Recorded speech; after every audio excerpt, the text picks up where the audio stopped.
Good afternoon, everyone. Going to bring a bit of afternoon cheer to y'all.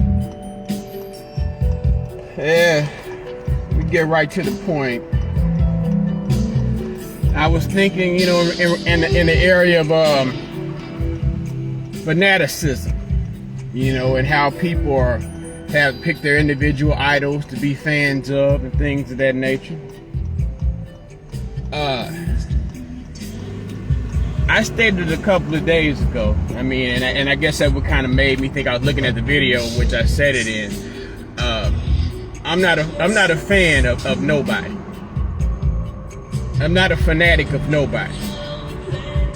Fanaticism, lends too far into what is known as mental illness. Now, I'm not saying I don't have any undiagnosed mental incompetencies.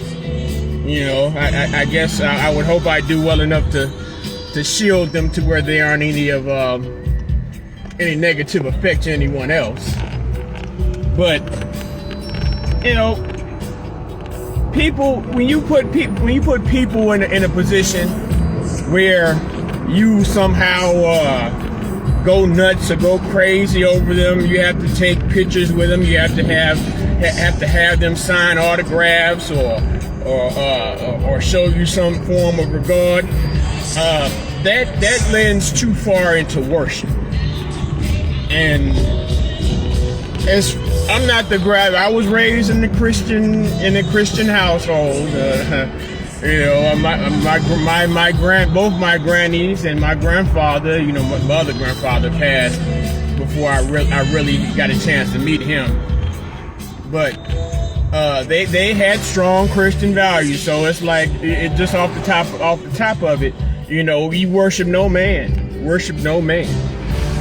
If anything that I would lend, that type of fanaticism or fandom toward, is toward the things that people do.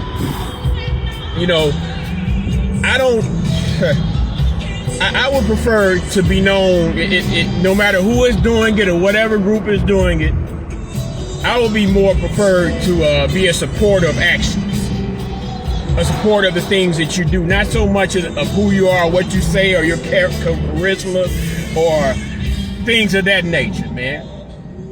Because it gets to the point where if that person that you have on such a high pedestal that you're such a strong fan of happens to falter, because there's no way in the world, even if you spend a large amount of your days with an individual that you know exactly every little thing or whatever impropriety or what dark and evil thoughts or underlying motives they may have, you don't know those. So if by chance, perchance that those negative things come into light, the position that you're placed in a position where you have placed all your allegiance and loyalty and support toward that individual. When that individual falls, then that compromises all your efforts. Now, if you find an action or a deed that a person or a group does, and that deed or that action is righteous and pure, then that's more long-standing. Because even let's see, some of your more provocative black empowerment leaders or people that you look to in order to try to get to gain, people that follow causes, or people that are involved in causes in which you find interest in and that you may find constructive to your life and living. That cause, that purpose, those actions will live far long, and in many cases will live far longer than that individual. So, I just really wanted to come on for a couple of moments and speak on that, because I wanted that to come off the top of my head. Because as I continue on with this video thing, and I posted on my wall today. This video thing on the social media platforms. I posted on my wall today how Facebook has a gentleman. They had like 40,000 of these people that pretty much police content. And anything that may go against what the popular narrative is, and it may have to do, and I think that Facebook is a lot of people want to convince you into thinking that it's more of a conservative site.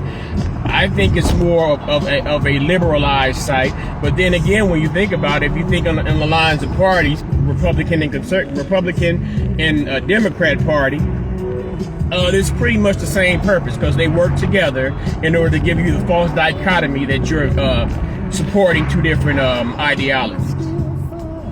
Now, and that brings me to, and as a matter of fact, that brings me to a couple of points.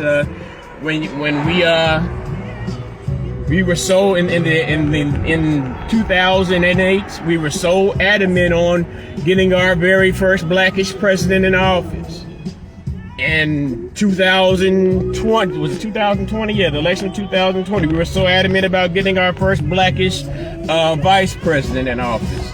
But at the end of the day, what constructive thing can you point toward them doing? If anything, they have made your life worse in their positions of power. And I know that politics is local, but those local politicians get their cues from the top.